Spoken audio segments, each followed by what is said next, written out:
for that, and they just keep churning out incredible teams season after season. Joel Ayayi into traffic. 70% on the year and averaging almost 27 a game. It's ridiculous how efficient he's been. For Sean McNeil, again, a big key for West Virginia is can they make shots? Great feed, great weapon for Gonzaga, and I think he's the best recruit. So good. This really instinctive play by Jalen Suggs. Defensively, they just stay right with you, pressure the ball, make every pass difficult. It's hard to establish rhythm. There's Ayayi in transition for the Zags. There's Kispert. 4 different teams before they played their first game. Yeah, if you think different situations. Yeah. If you think players' eyes glaze over for a normal scout. Lead right now for West Virginia. You know, we talk about the big 3 off to the start they are for the Zags. Like they lost some great players up front, but what that's really done is just opened up the minutes and the opportunities for Timmy.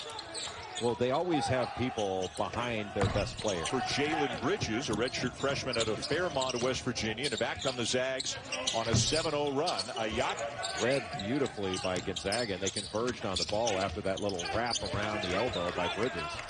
Suggs with McCabe, but it's saved to the Mountaineers, so they retain possession. But he can score inside or out. But Dan Asaboyan, he was getting grabbed there and still was able to take the charge. Monster rebound. West Virginia led the nation in offensive rebounding last year, and they've picked right up where they left off. Another good rebound there. Gonzaga into the front court. Nice little move and feed. Ayayi. Left ankle, his heel somewhere there. And the only thing we know for sure, Jay, is he is in a lot of discomfort right now. Yeah, just a scary situation. And we hope certainly making it difficult for Drew Timme to get what he wants down to the low post. Nothing's in rhythm right now for Gonzaga because Watson, no. Culver down with a rebound. Stylistically, this is being played the way West Virginia wants it to be played, right? It's being played like a backyard brawl, exactly. That was not a good shot for West Virginia. Anytime. Nemhard with less than a minute to go in the half, 10 on the shot clock. What a nice job by Shibwe on that high screen. And trying to get a little bit more aggressive. Ball goes into the post. They are going to double to get it out of there because the big guys have done most of the damage to the Zags in this game. And underway here in the second half of our Sonic Blockbuster. And Nemhard is, a lot of people know, a 2-year starter at Florida. So they've got about as good an inch with Shibwe, and back comes McBride. McBride with 10 points in the first half. Inside to Culver. A little bit too strong, and Ayayi down with a rebound. Nemhard, backdoor, Ayayi for the beautiful back cut. In your opinion, Jay, when you see a play like that, how often is that called? How often is that just a read and react? The medical pros at Gonzaga are letting him do what he's doing right now. So hoping for the best, not just for this game, but long term. Great pass, but you give a lot of credit to Andrew Nemhard for that. Taz Sherman with the ball right now for West Virginia, number 12. And he screen for the screener action to get the ball to Ayayi. Lost it, and here comes McBride. Culver just wouldn't give up on that ball. He wouldn't let go of it. A little bit strong rebound, Nemhard. And you can see Suggs filling the lane on the left side.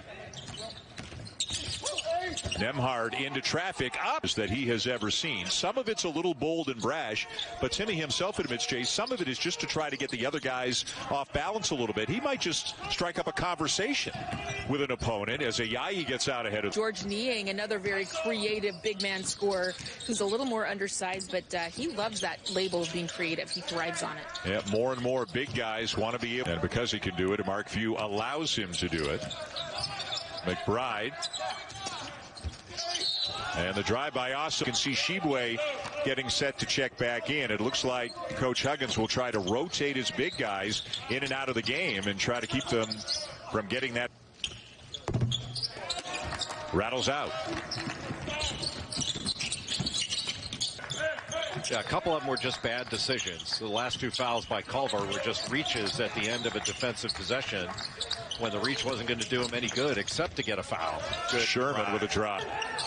Bob Huggins told Holly earlier what the stat sheet tells you, but when you watch Gonzaga on film, they just thrive.